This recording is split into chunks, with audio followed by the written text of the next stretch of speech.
In the late 90s and early 2000s, the world of seinen manga was evolving. A new wave of storytelling, exploring the darkness within society and oneself, emerged. Amongst this transformative period, one series always stood out: Alien 9. Created by Hitoshi Tomizawa, transcended the typical schoolgirl narrative of its time. Cute girls doing dangerous things became very rampant, and the strength of this hidden gem manga lies within the depth of the characters, how they react to their surroundings while managing their growing trauma.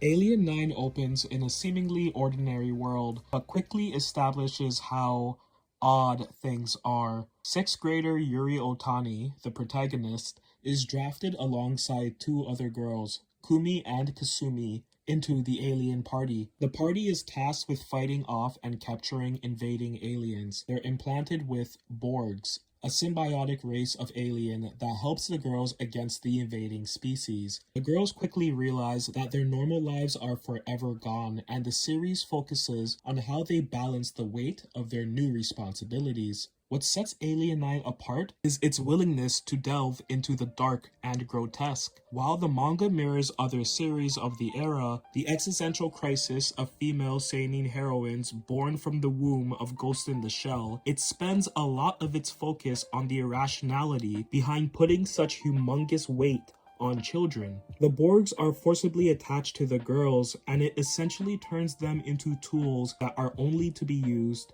maintained, and nothing more. There's no sense of nurturing towards the girls anymore. Their emotions are often overlooked, and they're expected to get the job done regardless of how scary or dangerous an alien encounter is. As the manga goes on, you see how quickly Kasumi and Kumi lose their personal space, their identity, and eventually their humanity. The aesthetic of this manga is quite familiar. If you've read or watched Bokurano or Shadowstar, you'll immediately pinpoint the influence that the mangaka is going for. Now, that's just my opinion. This particular art style, the squishy moe look, was seen everywhere, from the aforementioned series to Digimon, Serial Experiments Lane, and more.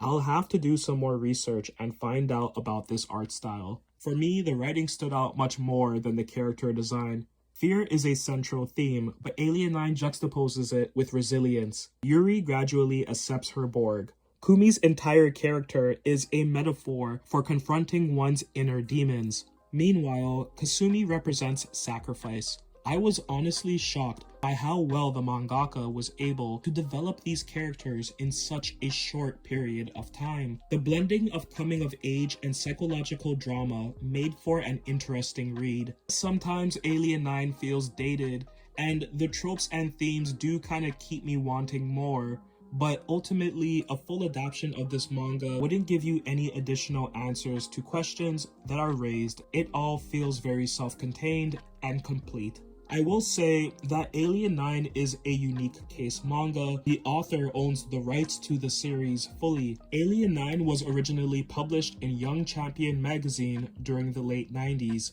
Follow-up chapters appeared in Champion Red a few years later. And about a decade after that, there were more chapters that were followed up as doujinshi/webcomics. The follow-up chapters to the original release are quite the miss, but it's also interesting to see that Tomizawa revisited these characters decades after their inception. I wonder if A9 were to ever get a remake or continuation, if he would still want to be as involved with these characters as he once was. This is truly a hidden gem of a manga.